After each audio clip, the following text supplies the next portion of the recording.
Bueno, muy buenas noches, buenas tardes, buenos días, depende del lugar del mundo en que se encuentren en este momento escuchando esta entrevista, esta nueva emisión de Voces Alternativas, mi nuevo canal, que es una continuación de Voz Alternativa, aquel famoso canal que subí yo solito, videos de autores pro-palestinos de origen judío que estaban a favor de Palestina y bueno, como Norman Finkelstein y otros que no estaban en castellano.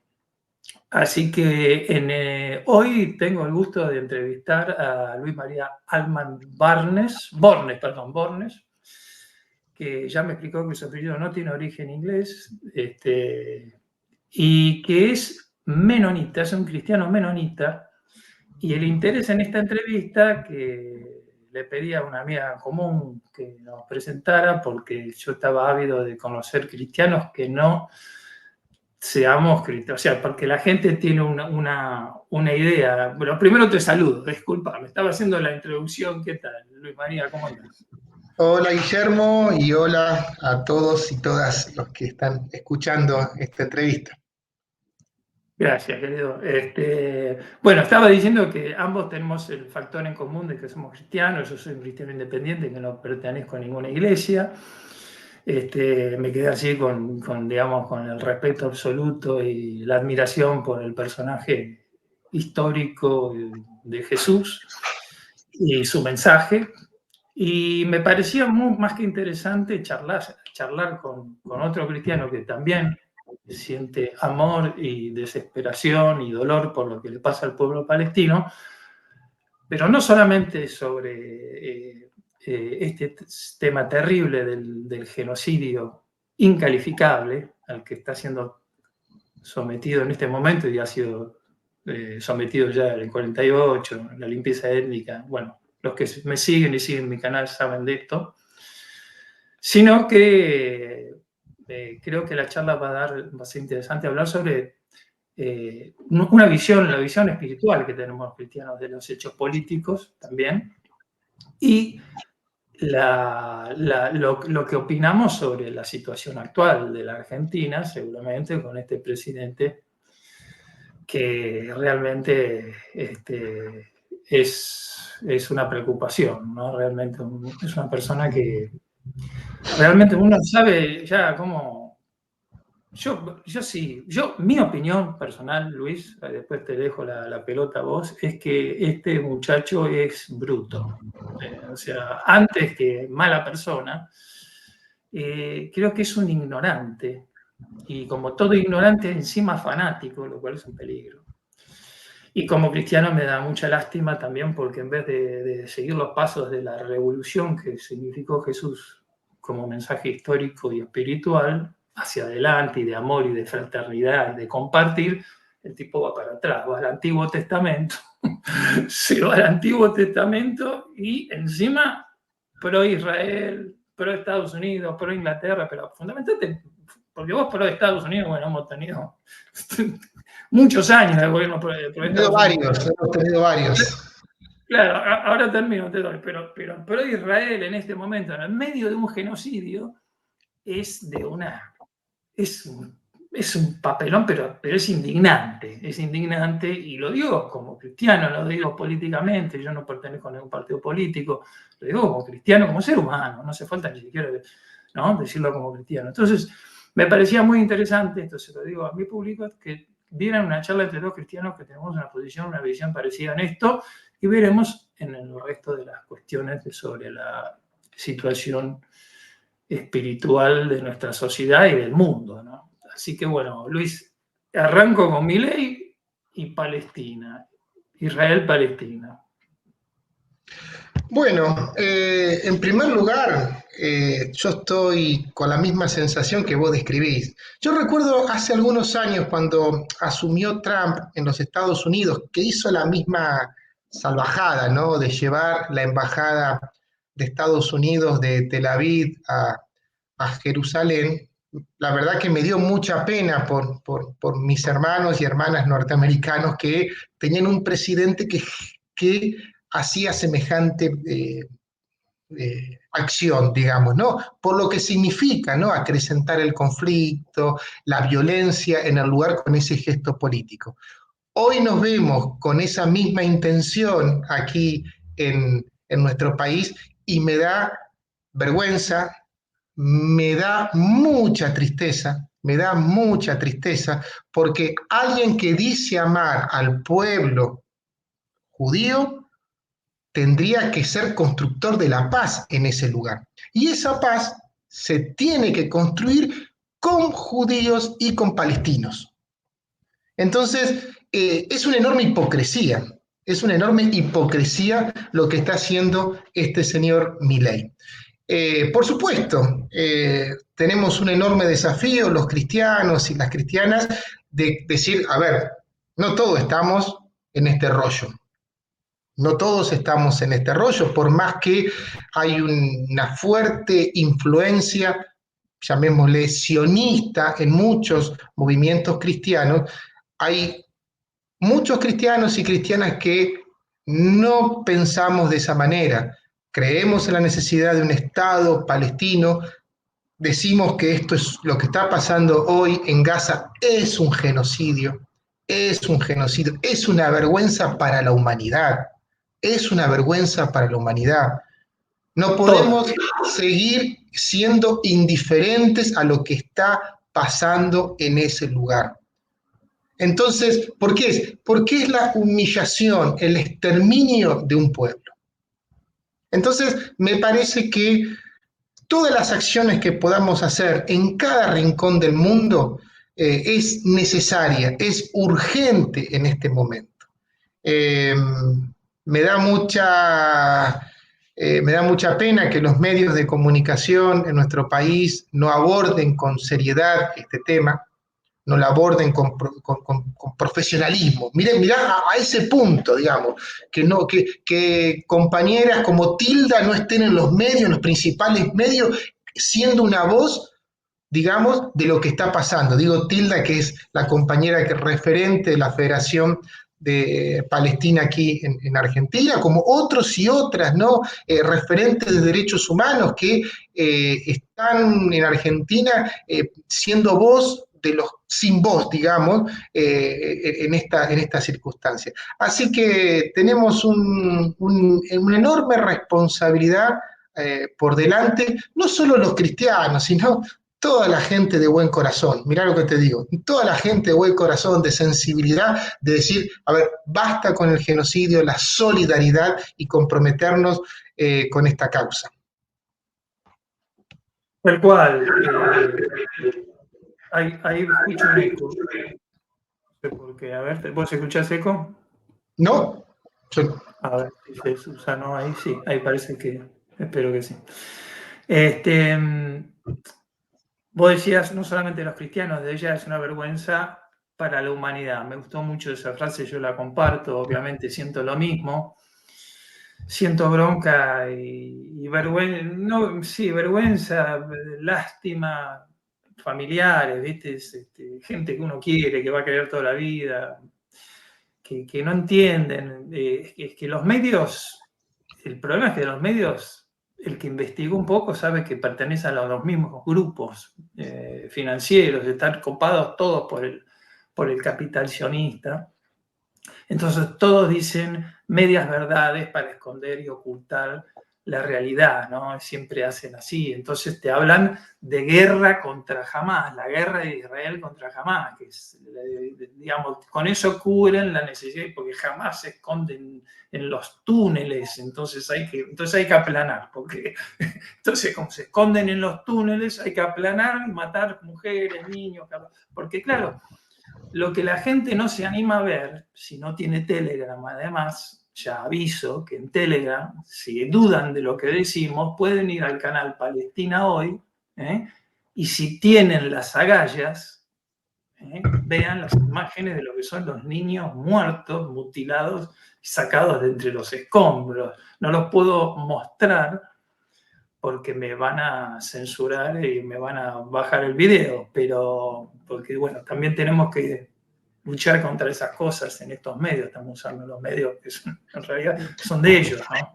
Pero ¿no te parece, Guillermo, que a veces, por más que mostremos, hay como una coraza, hay como un velo, no sé cómo le quiero llamar, que hace que esto en muchos sectores de la sociedad sea impermeable esta situación? Porque, digo, yo me he cansado a veces de, cuando he recibido de medios alternativos, imágenes terribles, terribles, digo, y a pesar de eso, porque de eso no se logra de alguna manera que haya una masa crítica, digamos, que en este caso, frente a estas declaraciones nefastas que ha hecho Milei, se exprese, digamos. Lo más es que lo pueda tener simpatía de este personaje en otros aspectos, en el proyecto de país, económico, que, bueno, parte de una locura, digamos, ¿no? Pero bueno, otro tema.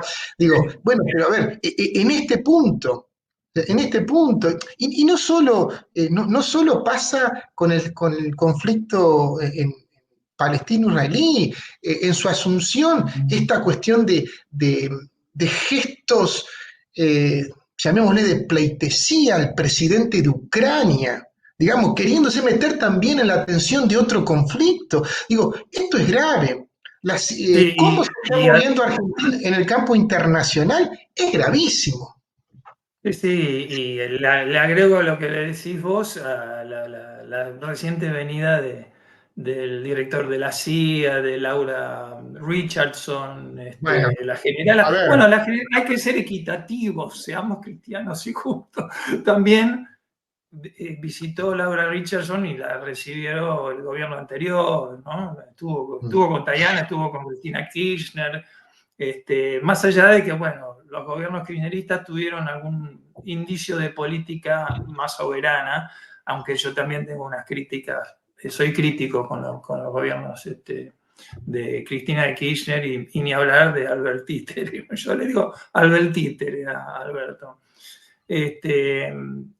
Pero volviendo un poco para también creo que los cristianos, digamos, si bien no es un tema de los cristianos tenemos la deuda, porque la imagen general de los cristianos, viste, sin más cuando uno participa en conferencias y habla con eruditos, estudiantes, tipos como, bueno, Gabriel Sibeniani, gente que sabe mucho de todo este tema, el cristianismo queda como que somos, viste, digamos, estamos todos, viste, muy confundidos. Y esto me parece que es una tarea que tenemos que hacer los cristianos conscientes de esto, de separar.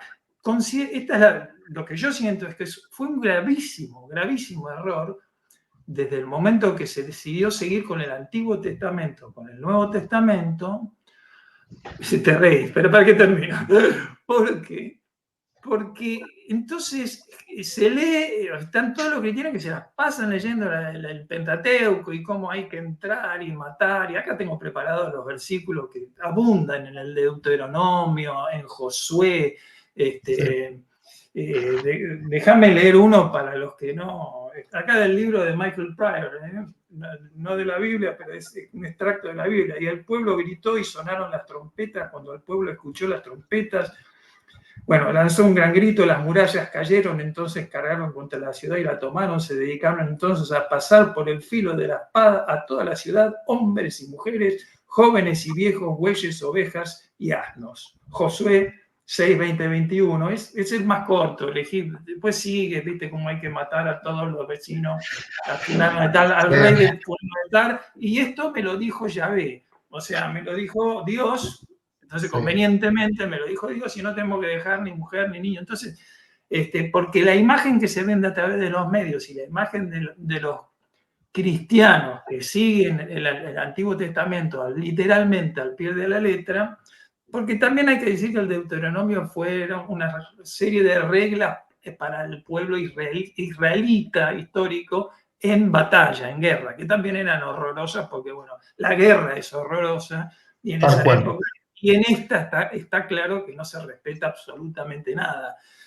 Pero sí me parece que los cristianos tenemos la obligación, los que estamos conscientes, de decir esto, de decir basta.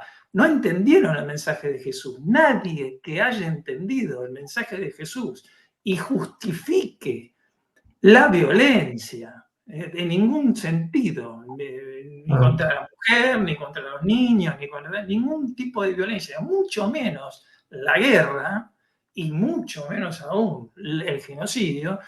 No hay manera de que en el mensaje de Jesús y sus apóstoles exista justificación y agarrarse de nada para justificar eso. Entonces, todo lo demás, todo lo anterior, no entendieron nada de Jesús, no son cristianos. Por eso cuando a mí me dicen que los intelectuales, no, porque los orígenes del sionismo están en el cristianismo, en el cosa, sí, está bien, porque la vuelta a Jerusalén, pero eso no es el cristianismo.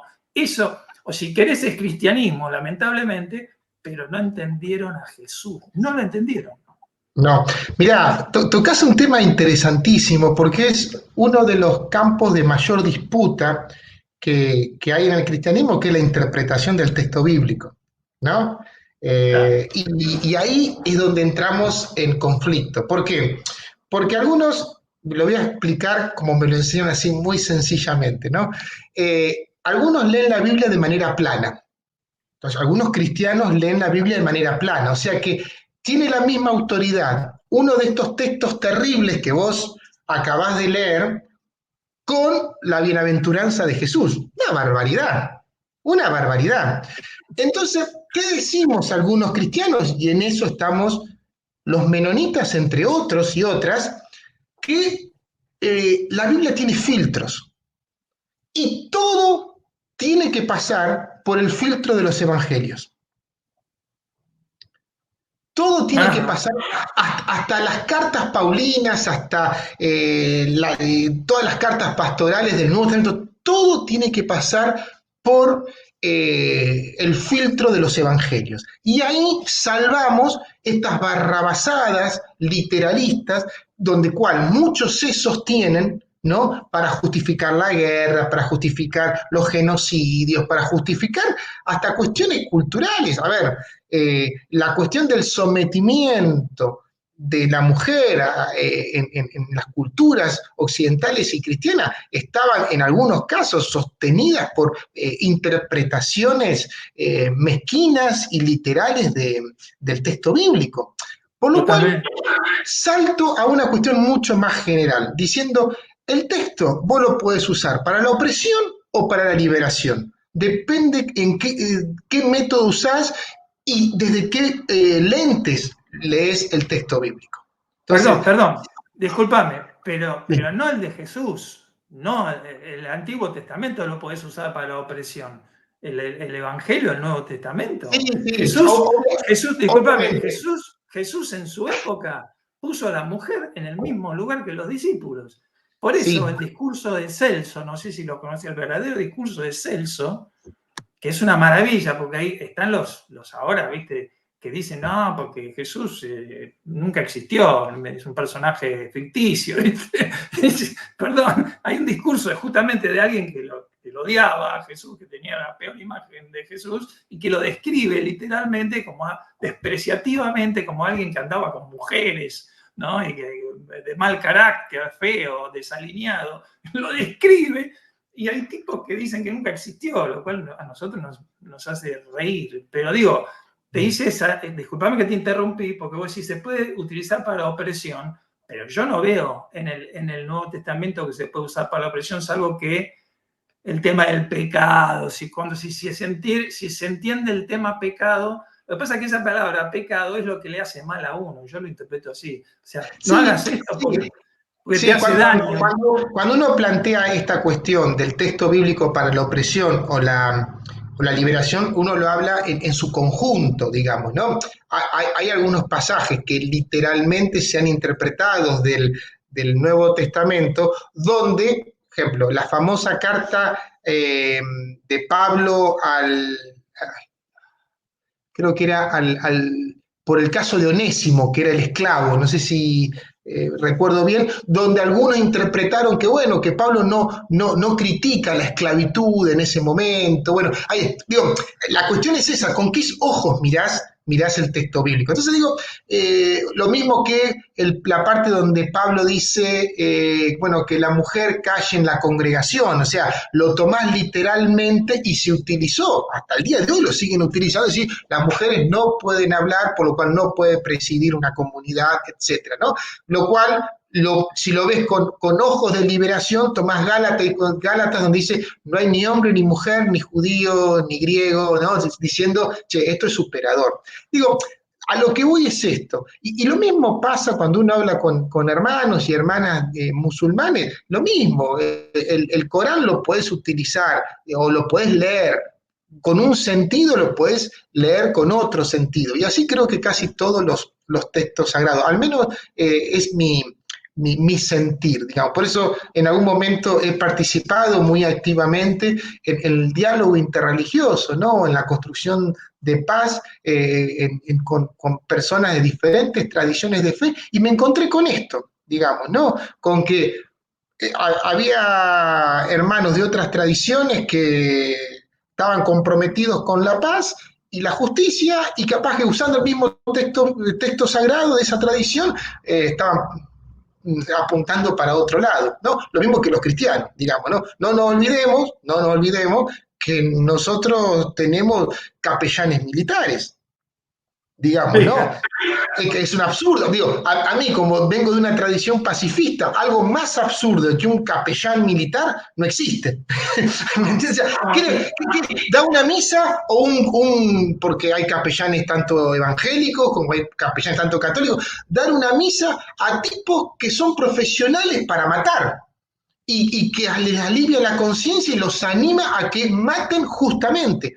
Un absurdo, pero bueno, es parte a veces sí, de es una tanta contradicción no solamente en la Argentina, es una contradicción ya filosófica, profunda, porque en realidad ellos lo que piensan es que están defendiendo la patria y el cristianismo, y bueno, Sí, es un tema aparte. Yo lo que te quería agregar a lo que decías es que lamentablemente ese tipo de cuestión de utilizar los evangelios o lo que fuera para la opresión, tiene que ver también con una imagen que se tiene del cristianismo desde un punto de vista, si querés, ateo, progresista o de izquierda, crítico, bien, pero con todos los lectores y los estudiosos que son, generalmente más la izquierda que la derecha,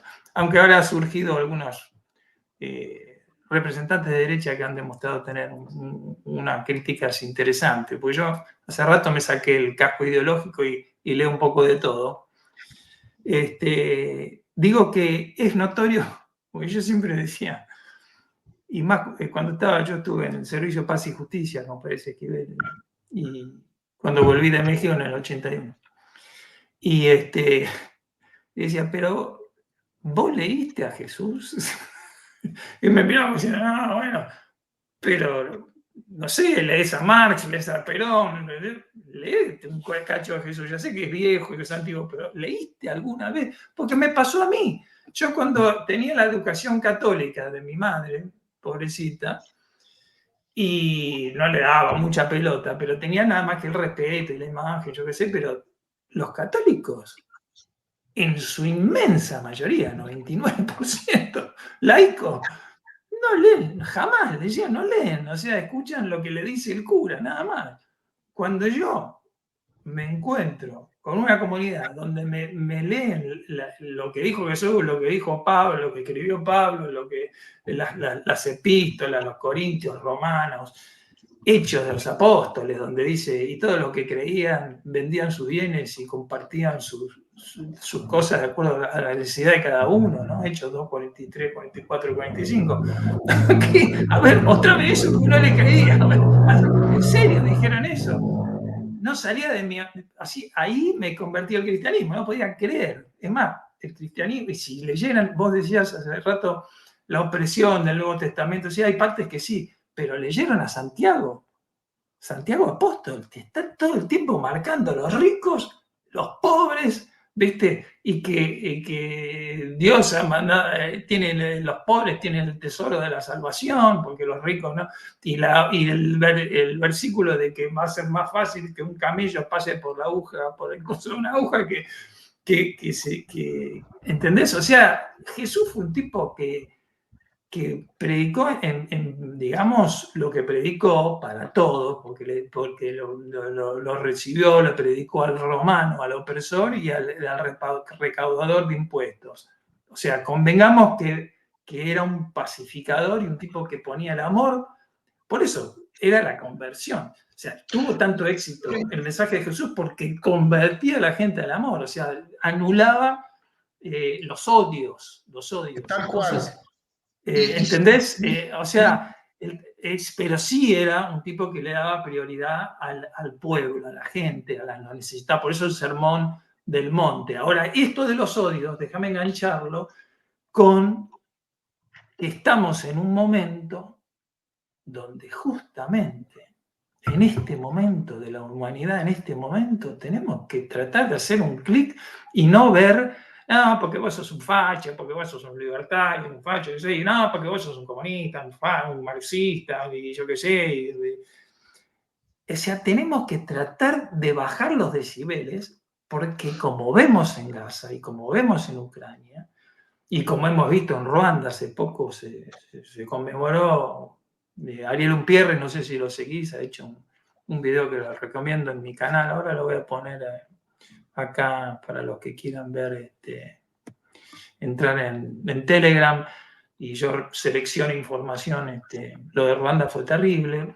O sea, ¿a dónde se llega con los otros? O sea, por eso soy cristiano, porque me parece que solamente con lo político siempre estamos al borde, en una grieta al borde de la guerra civil y más ahora, y del desastre. Entonces, no sé si compartís esta visión Mira, conmigo. sí, comparto. En primer lugar, tenemos que rescatar que Jesús construyó una comunidad de discípulos y discípulas diversos, que eso es un elemento que muchas veces no se destaca. A Era ver, muy... ¿podés explicar eso?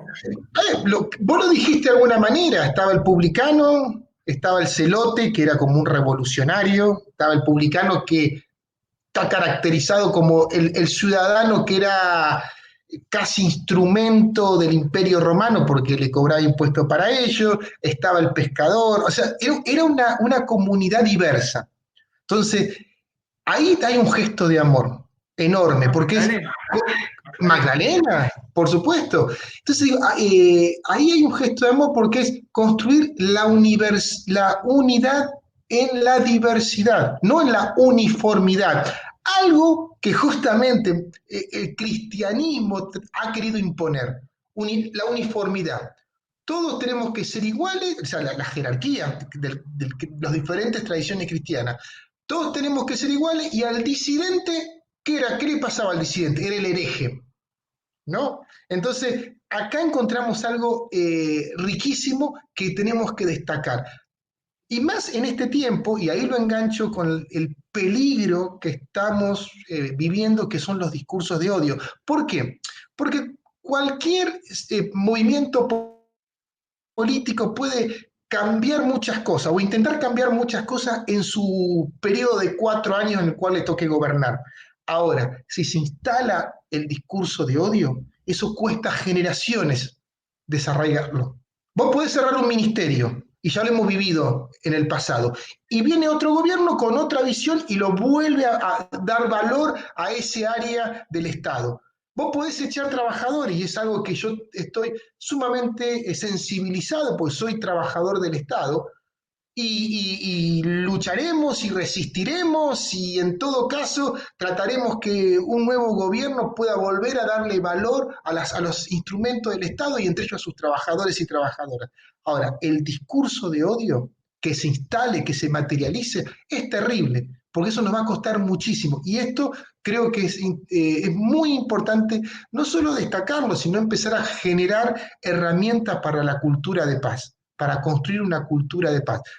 Es un enorme desafío porque todavía no hay mucha conciencia en cuanto a esto. Vos imaginate, cualquier declaración que hace un referente sindical, un referente eclesial, un referente político, aparecen, y aparte son muy evidentes, aparecen cientos de trolls insultando, agrediendo, descalificando. Cuando vos ves esas cuentas, son cuentas fantasmas, obviamente, pero bueno, hay una instrumentación muy perversa para agredir, para atacar, para descalificar, para no dar debates abiertos, para no dar debates a cara limpia, digamos, ¿no? De lo que, qué país queremos, qué sociedad queremos, ¿no? Entonces, eso me parece que es un enorme desafío. Los organismos de derechos humanos estamos muy preocupados, lo hemos denunciado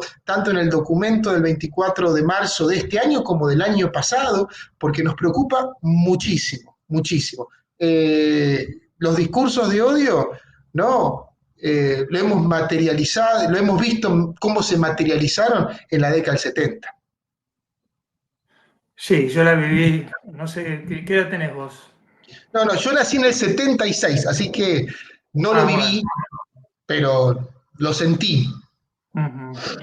Mira, yo lo que te quiero decir al respecto de lo que acabas de decir es que el discurso del odio yo lo veo de ambos lados.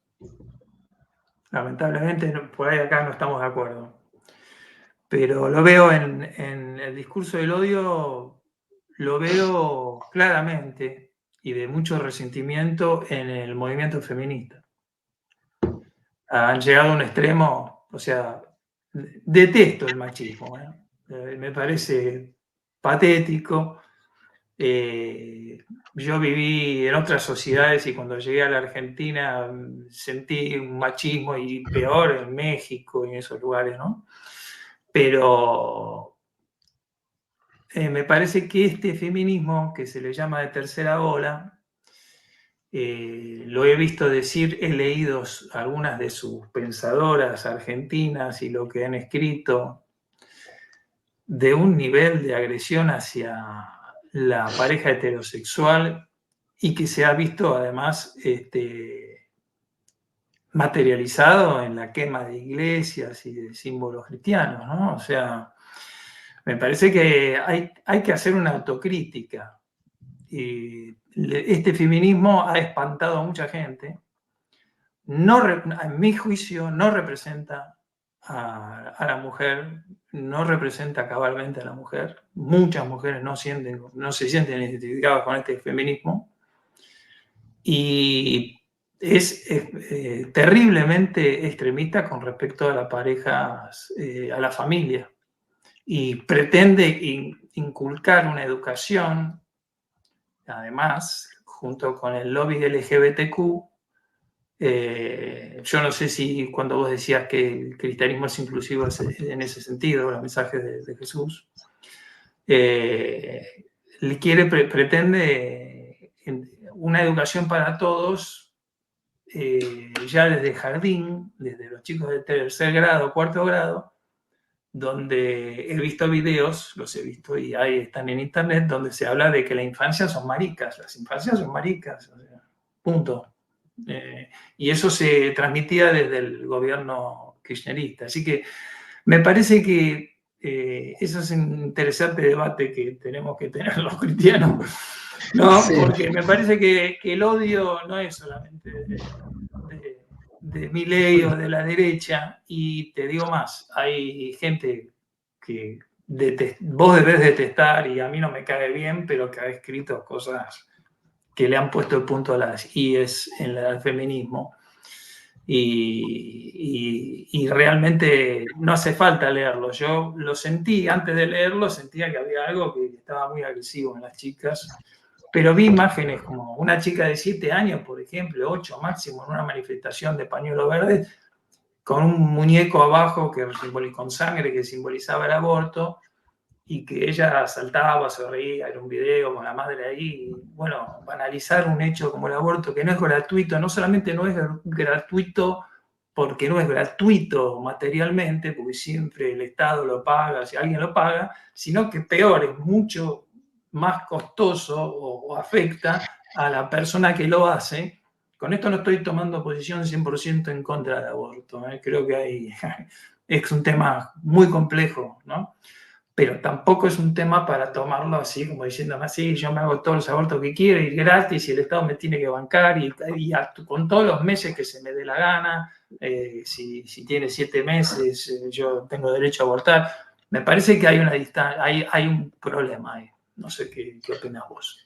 Bueno, ahí entramos en algunas diferencias. Bueno, que se pone Seguro. interesante, ¿no? Se pone interesante.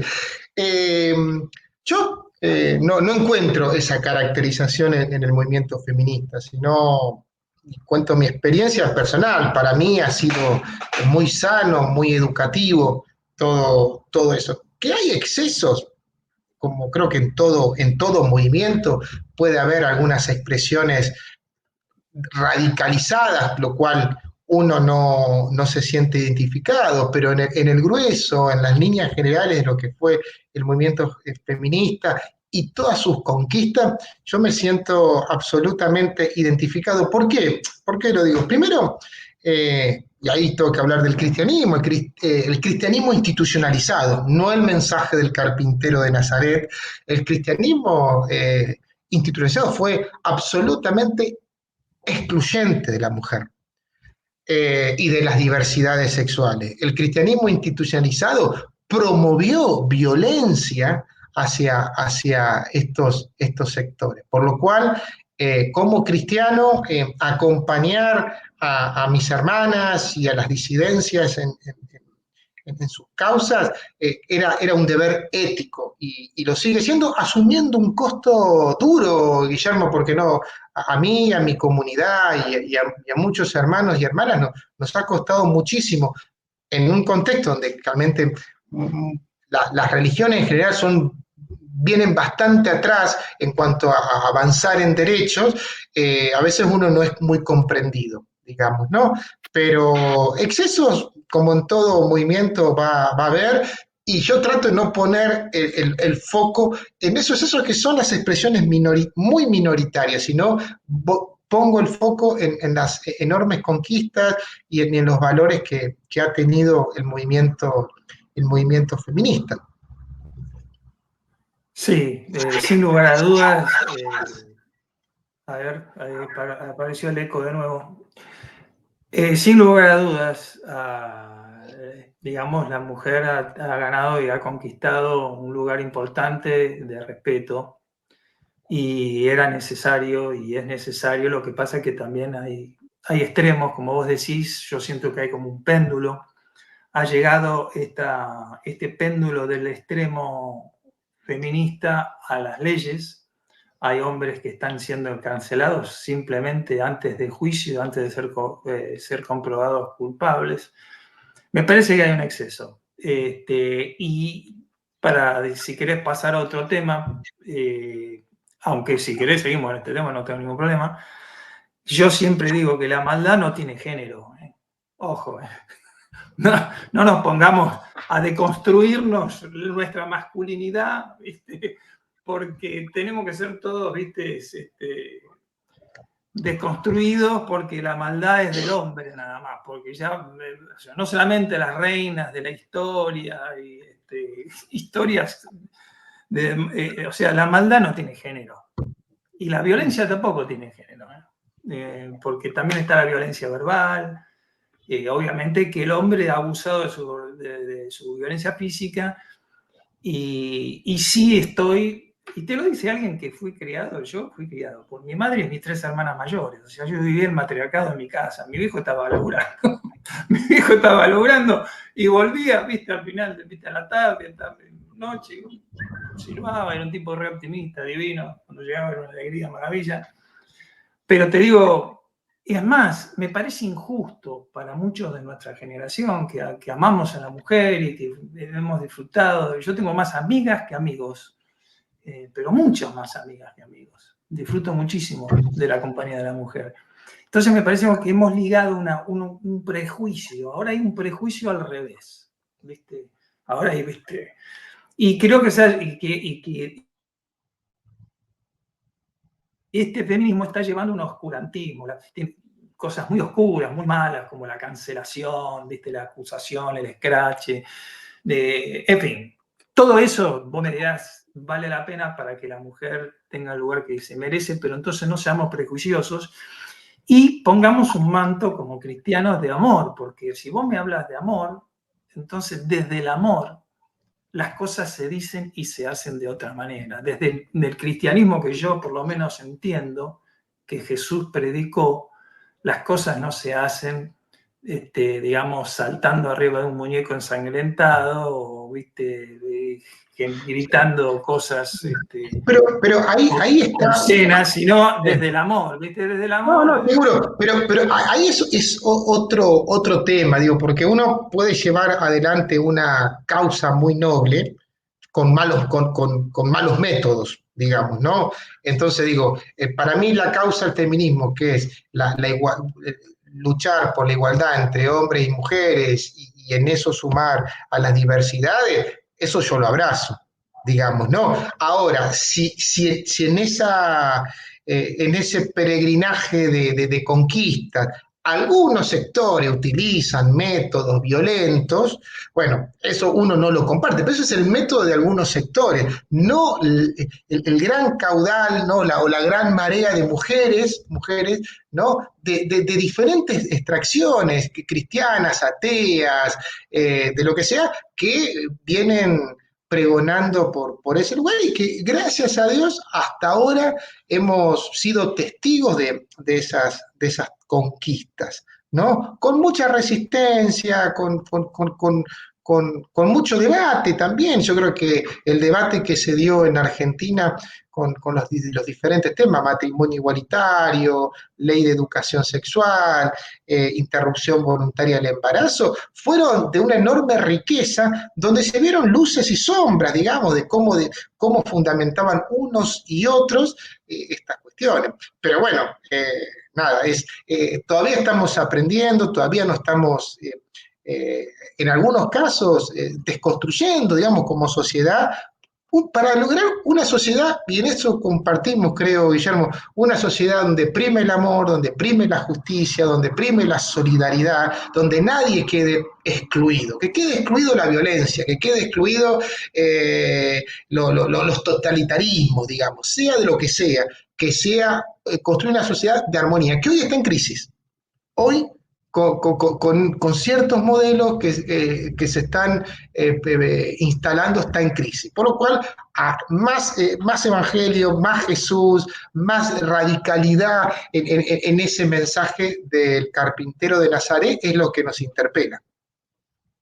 Es que justamente para nosotros los cristianos, no sé cómo decirlo, porque suena, viste, demasiado pedante por ahí, no sé, pero los que estamos conscientes, no existe patoterismo ni marginar a alguien al contrario, protegerlo. Si alguien es más débil o si alguien es, en el colegio, alguien era gay o algo así, cuidarlo de que no lo patoteen.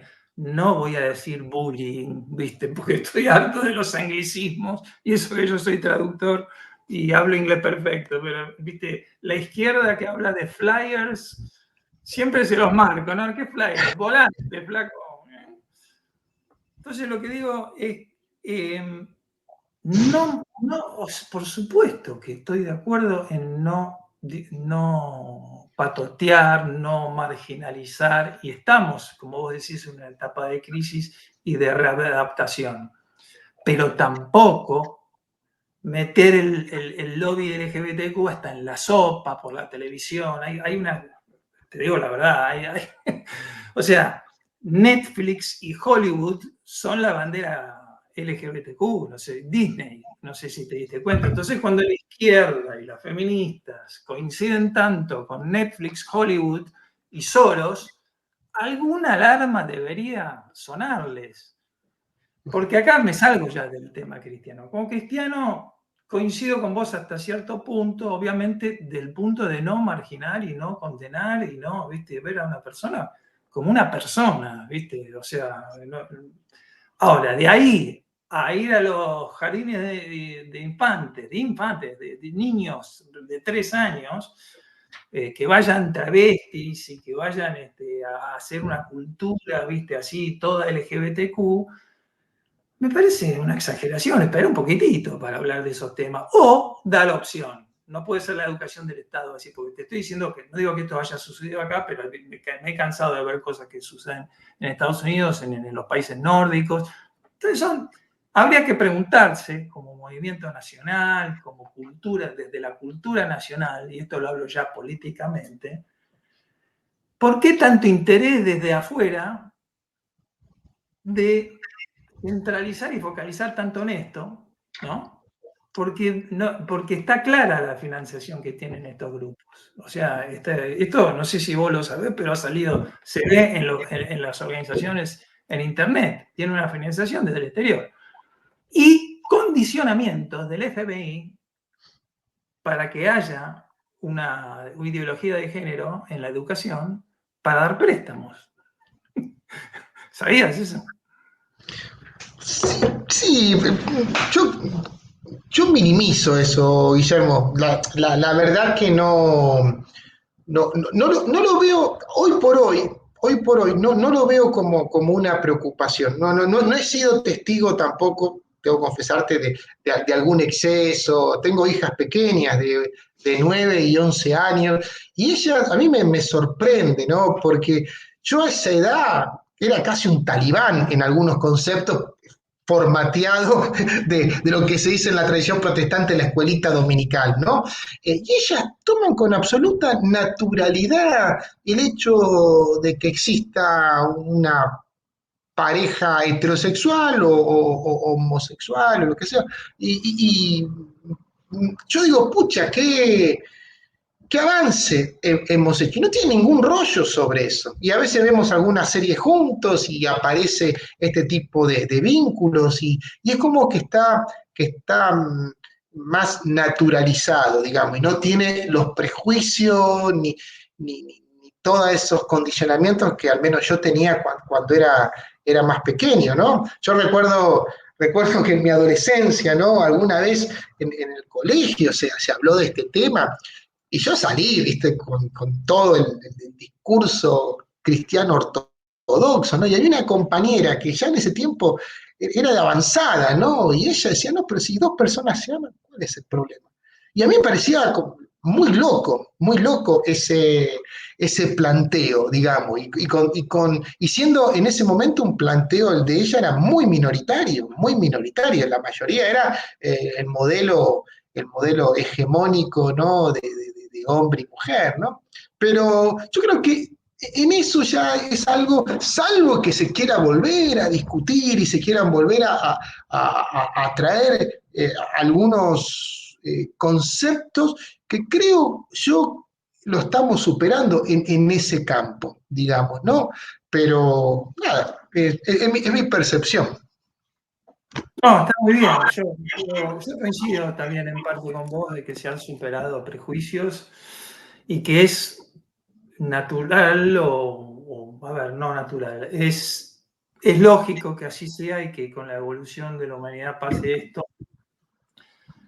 Después lo veo un poco más complicado dentro del cristianismo, como la aceptación. ¿Estarás de acuerdo entonces con algunas cosas de la conducción del Papa Francisco, aunque por ahí es mala palabra eh, para tus, ¿cómo se llaman? Ahí se me escapó la palabra de tu fe, ¿cómo se llama? Menonitas, ¿no?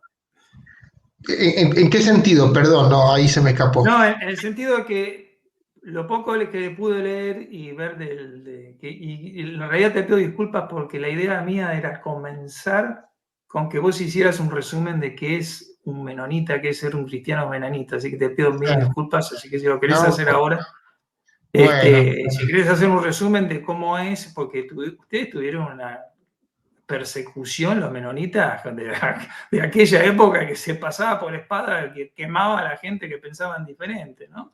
y sí, Terrible. éramos muy, y lo seguimos siendo, gracias a Dios, algunos bastante revoltosos, pacíficamente, ¿no? Eh, pero Sí, no, pacifista. Exactamente, no, pero antes, respecto al Papa Francisco, ¿no? Y después hablo un poco de los menonitas. Yo tengo un enorme respeto al Papa Francisco. Más allá de sus limitaciones y algunas cuestiones que, al ser la autoridad máxima de mis hermanos y hermanas católicos, y tiene que abrazar a todos, en algunas cosas uno quisiera mayor radicalidad, digamos, ¿no? Pero ya viendo los enemigos que tiene el Papa Francisco dentro del catolicismo, yo me pongo al lado de él, digamos, yo me pongo al lado de él porque está trayendo nuevos aires al cristianismo y en eso somos todos los cristianos, más allá de las diferentes vertientes y tradiciones, somos bendecidos por ese nuevo aire, digamos, ¿no? Y con algunas diferencias que podamos tener, más lo que venimos de un palo más progresista, por así decirlo, más liberal en lo teológico, como la tradición a la cual yo eh, soy parte, creo que está haciendo un excelente aporte. Bueno, los menonitas. Mira, muy breve. La tradición menonita es parte de un movimiento que se dio en el siglo XVI, que fue el movimiento anabautista. Como Ah, cuando uno habla de la reforma protestante, habla de los personajes más famosos, Lutero en Alemania, Calvino en Ginebra, Zwinglio en Zúrich. Pero ¿qué pasó? Zwinglio tenía un grupo de discípulos, discípulas, ¿no? Seguidores, ¿no? Que estaban queriendo instalar la reforma en Zúrich, ¿no? Y al momento de que se instala la reforma protestante en Zúrich, Zwinglio dijo, bueno, mira, algunas cosas que nosotros habíamos acordado llevar adelante y la verdad que no se pueden hacer. Porque tanto la reforma de Calvino, la de Lutero y la de Zwinglio se hicieron con la anuencia del poder político, ¿no? Entonces, el poder político dijo, uy, mira, nos liberamos de Roma, digo, más allá de las diferencias teológicas que planteaba el, el protestantismo en sus diferentes vertientes, pero también nos liberamos de Roma, ¿no? Y lo que significaba eso de lo político. Pero, Zwinglio, esta idea que vos estás trayendo con tus discípulos y discípulas son muy complejas. ¿Cuáles eran esas ideas de Zwinglio que él renuncia? No, era, y esto para esa época era muy compleja, el bautismo de adultos. O sí, sea sí. que el control de quién era ciudadano y quién no se perdía, porque era por medio del bautismo. ¿Qué Y decían? liberarse del Estado también, ¿no? O sea, no depender del Estado, o sea, ser libres Es como cristianos. exactamente, o sea, la división entre iglesia y Estado, o sea, el Consejo de Zúrich que haga lo que quiera, la iglesia es autónoma, ¿te imaginas? Otro escándalo. Y el tercer elemento era el pacifismo, o sea que el Consejo de Zúrich no iba a contar con los soldados, no, Claro. para defender. Entonces era un escándalo, por lo cual eso fue absolutamente clausurado, no se permitió. ¿Y qué hicieron estos discípulos? Se bautizaron unos a otros, pero ya siendo conscientes de ese paso. Eso fue un escándalo para ese momento. Fueron Rebautizar. exacto, por eso anabautista significa los rebautizados, ¿no? Es una tradición que algunos consideran, algunos estudiosos, como el ala izquierda de la reforma, por eso yo estoy condenado por todos lados, ¿no? El ala Estás izquierda. coherente, sos coherente. Sí, sí, sí, sí. El ala izquierda, algunos hablan como principios del anarcocristianismo justamente en esta corriente. Y este movimiento era un movimiento sin jerarquía, o sea que se dio de diferentes maneras. En algunos lugares fueron muy místicos, en otros lugares el pacifismo estuvo en tensión y no lo adoptaron. Pero ¿qué pasó? En Holanda, un sacerdote católico que estaba, a ver, todo lo que era la reforma corría por todos lados, ¿no? Entonces, que ya tenía algunas crisis respecto a su fe, empieza a recibir información de este grupo de anabautistas, ¿no? Algunos dicen que un hermano de este sacerdote católico había sido ejecutado por ser anabautista en Alemania. Este sacerdote católico era Menno Simons, Sí, un sacerdote menos. del norte de Holanda, exacto, frisón. ¿Por qué destaco esa zona? Porque era una zona con ciertas particularidades. Me lo dijo una vez un querido amigo y hermano menonita holandés. Esa zona fue la única región de Holanda que no pudieron dominar los romanos. Así que era una zona con mucho concepto, con una concepción muy fuerte de lo que era la autonomía. Entonces, ¿qué pasó? Menno Simon renuncia como sacerdote católico y se une a una comunidad marginal de estos anabautistas en secreto y rápidamente al ser él una persona con formación pastoral y formación bíblica, se transforma en el líder de los anabautistas holandeses, por lo cual al líder de los anabautistas holandeses se lo llamó menonita. O sea, los seguidores de Meno, menistas, y quedó menonita. Menonita. Y ahí surge, con esta característica, la vuelvo a repetir, división iglesia y Estado. Eso era absolutamente subversivo. Segundo, el bautismo de adultos. O sea, yo como adulto decidía en un momento de mi vida, siendo consciente, si quería sí o no ser cristiano, algo impensable para el siglo XVI. Y Menno Simon marcó muy fuerte el tema del pacifismo, o sea, terrible. ¿Cómo te vas a negar a decirle no al rey que es puesto por Dios, según el concepto de la Claro, sí, cuenta? sí, monárquico. Exacto, el rey que es puesto por Dios tiene que defender la nación cristiana y estos tipos te dicen que no van a tomar la espada. Y ahí surge el movimiento menonita, muy perseguido.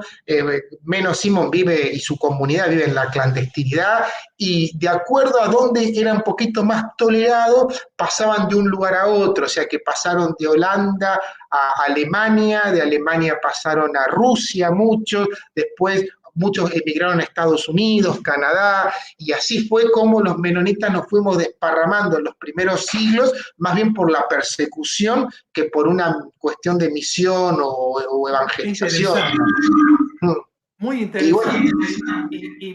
Y me dan ganas de preguntar, porque no lo sé, no hemos tenido el tiempo para hablarlo.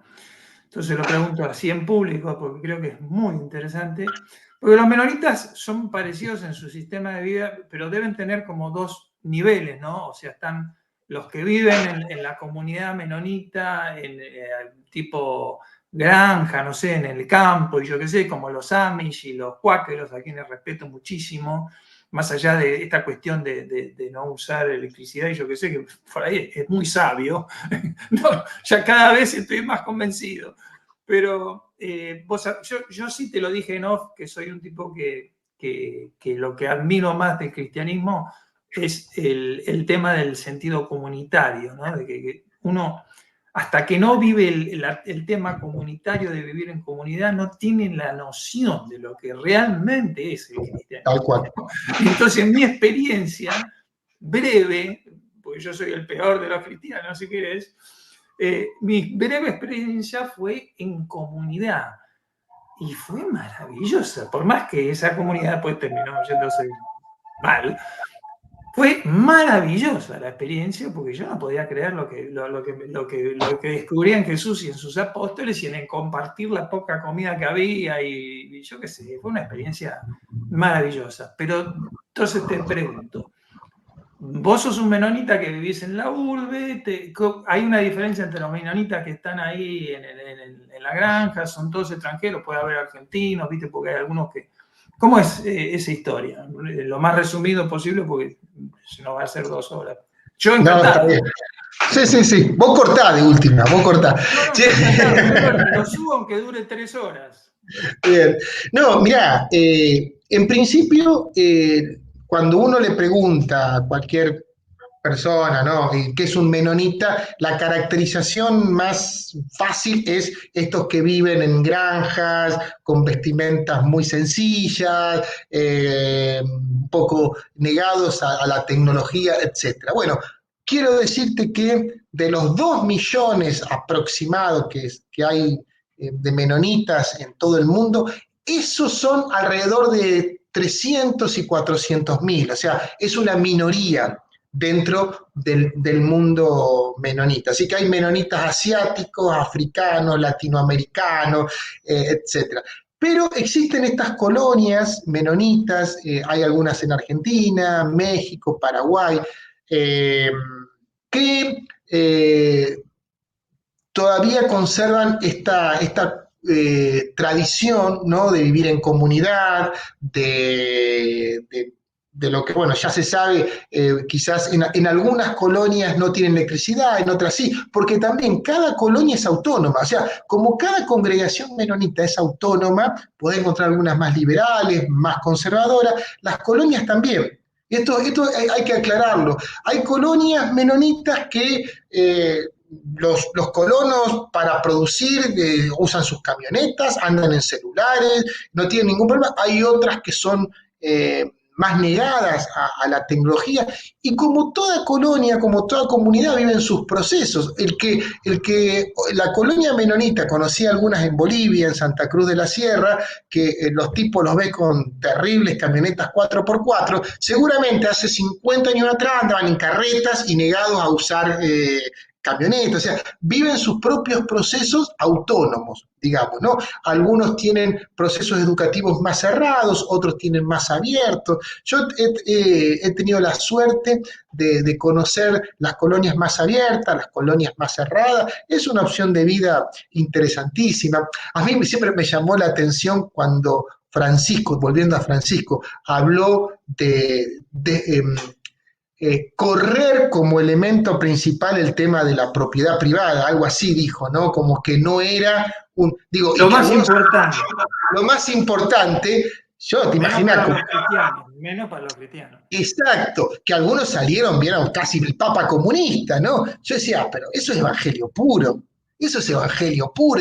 Y yo le hablaba con algunos amigos que no son católicos practicantes, pero se dicen católicos, y dicen, mirá, no te enojes, porque el Papa está poniendo un valor fundamental para el cristianismo. ¿Cómo para el cristianismo va a ser un valor fundamental el hecho de la propiedad privada? Es absurdo, o sea, hecho de los Lo que apóstoles, ¿no? pasa, Luis, discúlpame, lo que pasa es que como dice Hechos 2:44 y 45, y todos los que creían compartían, o sea, es algo que no se puede imponer, ¿entendés? Exacto. No se puede imponer, lamentablemente, a mí no me gusta imponer nada, por eso no me gusta que me impongan una educación y una manera de pensar. Soy libre, independiente y soberano. No se puede imponer el compartir. El compartir, al menos que yo aprendí, creo, es el del cristianismo, es que comparte por una conversión. Y hay mucha gente que dentro de la izquierda que seguramente quiere compartir de buena fe, ¿no es cierto? Hay otros que por ahí no, convengamos, que hay rencor, con todo derecho, ¿no? Que hay bronca y que se le vamos a sacar todo y lo vamos a cagar a tiros y yo qué sé, bueno, hay de todo. Pero lo que sí se me prendió la lamparita mientras vos hablabas, porque yo, lamentablemente, soy un teórico, como siempre digo, soy el peor de los cristianos, muy poca práctica, pero bueno, por lo menos creo que teóricamente la tengo clara. Habría que crear una red de comunidades cristianas independientes, que se hagan cargo cada comunidad de su propia conducta y moral con preceptos, pero digamos, las comunidades cristianas tienen ese potencial. Entonces ahí viene la pregunta que te quería hacer. Dentro de las comunidades menonitas que vos conocés, obligada a la pregunta por el debate que tuvimos sobre el LGBTQ y la homosexualidad y el gay. ¿Aceptan gente gay y gente trans o lo que sea dentro de esa comunidad? Dentro de eso. Una de las primeras comunidades cristianas en aceptar la inclusión de las minorías sexuales fueron mis hermanos y hermanas de la Iglesia Menonita de Holanda. Hace 50 años, creo. Hace unos años un amigo de Holanda me mandó una foto que me pareció bellísima de una celebración, aniversario de aquel momento histórico, y era una reunión de ancianos. O sea que, ¿te imaginás los años que tienen mis hermanos y hermanas? Mirá, como te digo eso, también te digo que hay algunas comunidades menonitas que no tienen esa misma apertura. ¿No? O sea, y en eso, bueno, yo también lo pongo como un valor, digo, a mí no me gustaría y rechazamos, la comunidad menonita de Buenos Aires rechazó que le impongan una manera de leer la Biblia de acuerdo a las lecturas hegemónicas de X personas. Entonces, como nosotros como comunidad menonita en Buenos Aires autónomamente tenemos ciertas convicciones, respetamos las convicciones que otros y otras puedan tener. Para nosotros, de nuestra tradición menonita, es una tradición de inclusión, de apertura. Hay algunos que tienen otras visiones, otra manera de entender. Hoy en el mundo hay iglesias menonitas, bueno, Estados Unidos, Canadá, que ya no solo incluyen las minorías sexuales, sino que han nombrado hermanos y hermanas para presidir como pastores y pastoras siendo homosexuales, digamos, ¿no? Y aceptando a él o a ella con su pareja formalmente en comunión y bendicen matrimonios homosexuales. O sea que hay una gran apertura, como también no, y como también ha existido divisiones. Hoy el cristianismo en general está viendo una gran tensión respecto a ese tema. Digamos, hay ¿Quién iglesias. es uno? ¿Quién es uno para juzgar si hay amor, ¿no? Yo creo que Exacto. si hay amor en esa pareja, Mm. punto. O No, sea, y aparte no, no, y esto yo lo discuto, porque algunas hermanos muy conservadores te corren, bueno, pero vos no podés eh, eh, llevar a la iglesia a las modas, digamos. Entonces, si hoy la moda es, sí, pero sí. no, yo digo, disculpame, el tema de la inclusión de las minorías sexuales, al menos en la iglesia menonita, tiene debates de hace 50 años. Se han armado comisiones con teólogos, con sociólogos, para trabajar cómo interpretar el texto bíblico. O sea, y Pasa que lo mismo. Holanda siempre fue pionera, los teólogos holandeses. Holanda siempre fue Sí, pionera, momentito, para bien y para mal. no, no, seguro. Sí, No todo lo nuevo, no, no, no todo seguro. lo nuevo, porque Pero, también pero, hay una, digamos, yo no le voy a decir moda, pero hay una interpretación psicológica en este momento con respecto a la educación y la niñez que a mí me preocupa, que no. sí, Y mirá que yo no soy excluyente, vos te das cuenta hablando conmigo que no estoy, ¡ay, qué horror la homosexualidad! No, no estoy en esa. No tengo ningún problema, ¿viste? Con eso.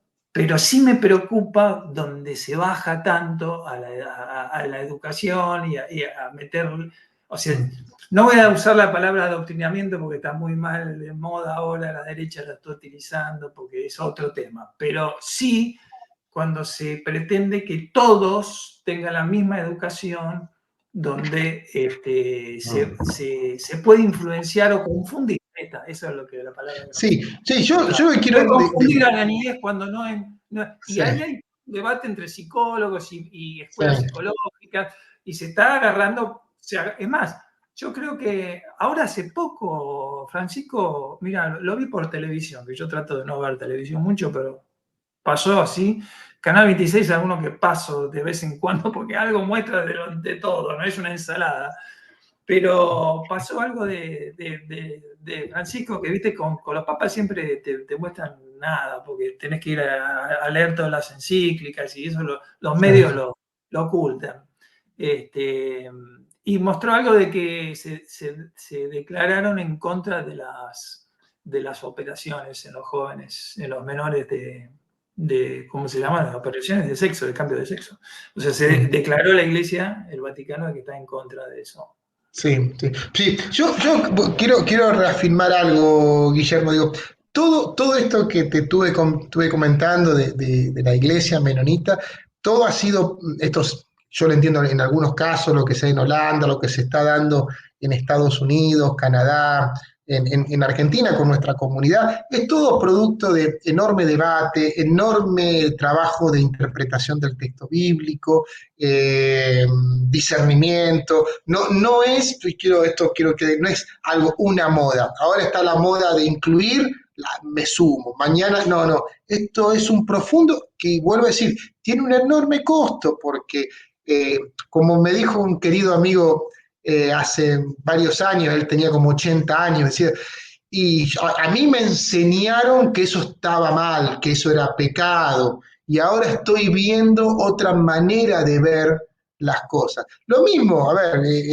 el hecho de que el cristianismo durante cuántos siglos, Guillermo, justificó la esclavitud. O Sí, sea, pero lo que pasa es que no puedes sacar de contexto. Si vos lees el Nuevo Testamento, es difícil que vos puedas justificar la esclavitud en un movimiento que le predica a todos por igual y quieren incluirlos. O sea, ¿de pero dónde sacan? ahí está el problema de la Biblia plana, cómo se interpreta la Biblia, porque agarrabas textos. Digo, hay manuales teológicos del siglo XVII, del siglo XVI, Ah, bueno, donde, bueno, bueno, sí. en ese contexto, digo, hoy nosotros los vemos con otros ojos, con otras lecturas, con otros aprendizajes, sí, es una barbaridad, pero en aquel tiempo no era una barbaridad, al contrario. A ver, vos dijiste, respetás la tradición de los cuáqueros. Los cuáqueros eran unos subversivos. ¿Qué hacían los cuáqueros? Agarraban y eran los que, como es, escondían a los negros para pasarlos de un estado a otro para ser libres. ¿Cuántos cuáqueros fueron ajusticiados? Y no estamos hablando hace cuánto, ciento y pico de años. A ver, la segregación en Estados Unidos era sostenida por la mayoría de las iglesias blancas, Sí, sí. hasta Luther King. Y si uno busca un poquito en el Estados Unidos profundo, todavía tenemos iglesias racistas. Toda la discusión que hay hoy en Estados Unidos de la suprema. Los sionistas. Bueno, ¿viste? Entonces, me parece, Isleños. me parece que, la gran disputa del texto bíblico es justamente un elemento a destacar, por lo cual, digo, en la cuestión LGTB, en la cuestión de la mujer, en la cuestión de la libertad para todos y todos, ahí ha cumplido un enorme papel leer el texto bíblico con ojos de liberación, con ojos de inclusión, etcétera. Sí, y como creo que dejé bastante claro durante nuestra conversación, distanciarse del Pentateuco, ¿no? Los 6 primeros libros, fundamentalmente, y bueno, rescatar, si se quiere, la parte de sabiduría, Eclesiastes, si querés, Los o profetas, Isaías, hay pasajes claro, hermosos, ¿no? De los sí, profetas, sí. ¿no?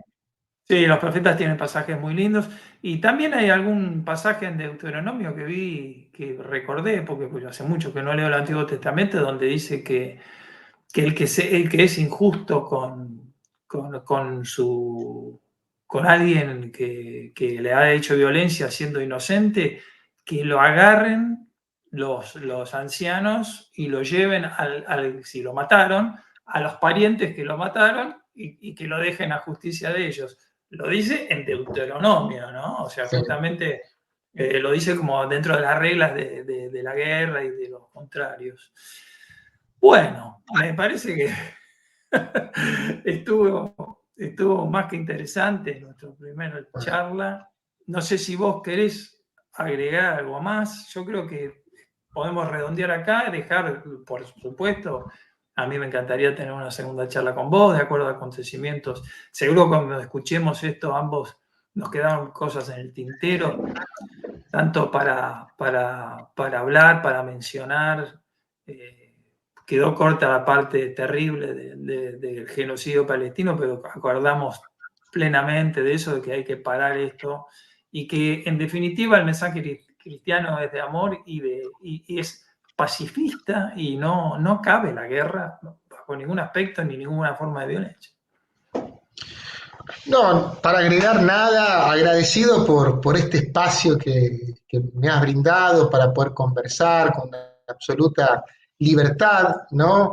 Y bueno, y sí, apelando a que tengamos mayor sensibilidad respecto a lo que está pasando en Palestina, ¿no? Que estemos atentos a las diferentes iniciativas que se están dando para llevar el debate, llevar a la movilización de la ciudadanía y que se diga basta. Yo quisiera y mi sueño es que mis queridos hermanos rabinos de Argentina se puedan correr un poquito del condicionamiento que tienen, ¿no? Del Estado de Israel y que piensen que son argentinos principalmente, ¿no? Que son argentinos y que conozco algunos que son hermosas personas, digamos, y que se animen a decir en sus comunidades y públicamente que lo que está pasando en Israel en Palestina es un genocidio.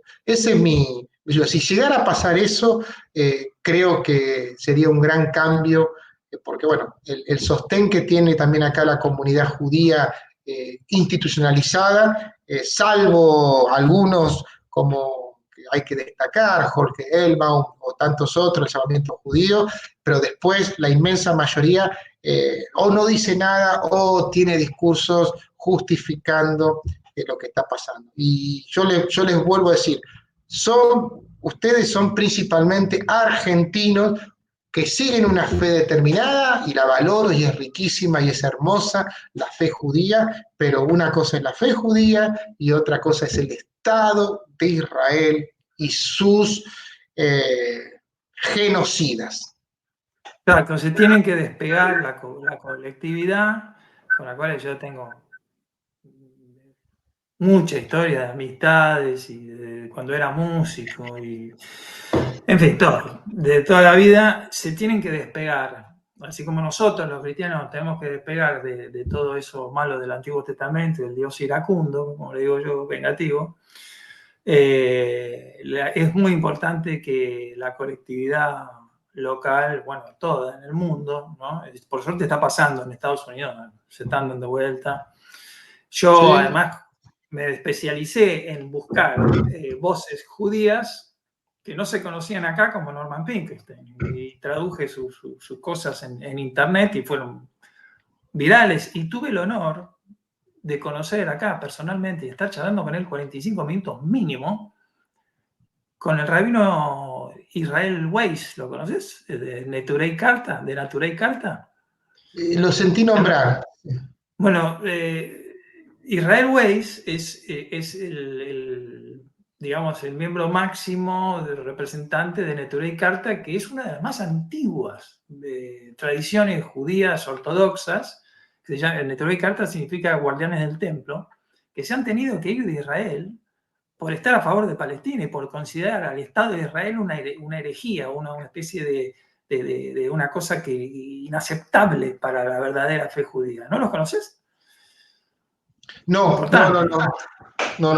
Conozco, sí, obviamente, algunas corrientes judías ortodoxas que niegan la cuestión del Estado de Israel. Ellos lo ven muy negativamente. No Que va contra la específicamente. fe de ellos, que va contra la fe de Exactamente. ellos. Ellos no tienen derecho a volver hasta que Exactamente. no vuelva el Mesías y que esto es todo un invento. Además, tiene asidero, porque yo que me especialicé y estudié en profundidad, cuando vos lees un libro como la Biblia del sionismo de Nur Masala, yo leí en la entrevista a Gabriel Civiñán, leí un párrafo del tercer capítulo donde dice claramente que, viste, aparte lo dice Teodoro Herzl, el creador del libro del Estado judío, dice que, o sea, el movimiento sionista era ateo, era Sí, tal fundamentalmente cual. ateo, y las comunidades que hablaban yiddish, porque todavía no se había rescatado el hebreo, cuando venían a hablar del Estado, de crear un Estado de Israel para los judíos en Palestina, decían, no, es una locura.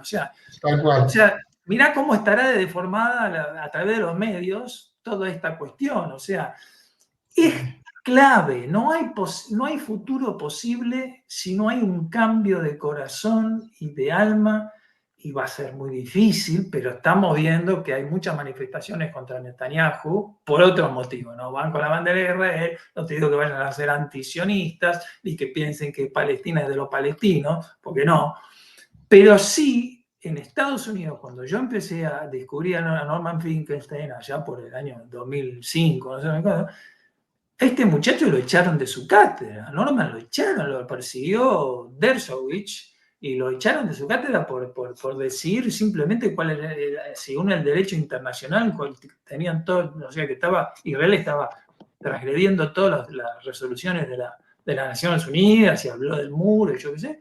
Y este muchacho con una honestidad intelectual maravillosa, Norman Finkelstein, y otros, un parlamentario, ahora no me voy a acordar el nombre, un parlamentario británico que se paró en el Parlamento, judío él, diciendo que se avergonzaba de ser judío. Estoy hablando de 2008, 2005, 2006, y dio sus razones.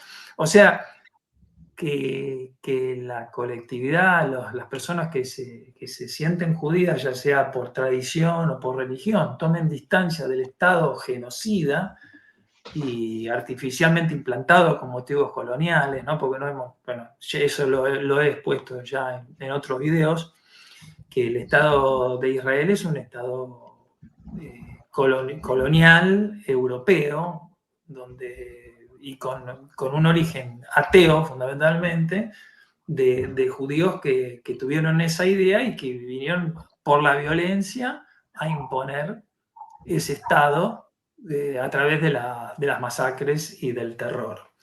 Bueno, te veo ya medio cansado, así que vamos a vamos a redondear acá, y yo estoy agradecido a vos también por tu amplitud, y está bueno porque, viste, no hay que tener miedo al debate. Justamente nosotros, ni más ni menos como cristianos, pero como seres humanos, no importa, sería mucho mejor que hubiera debate, porque también en los medios vemos cómo hay un provocador que pone la banderita de Israel en su noticiero, ¿no? Y bueno,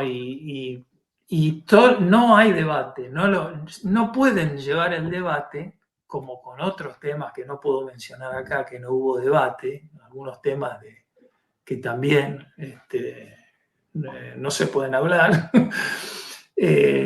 No les conviene el debate porque es indefendible.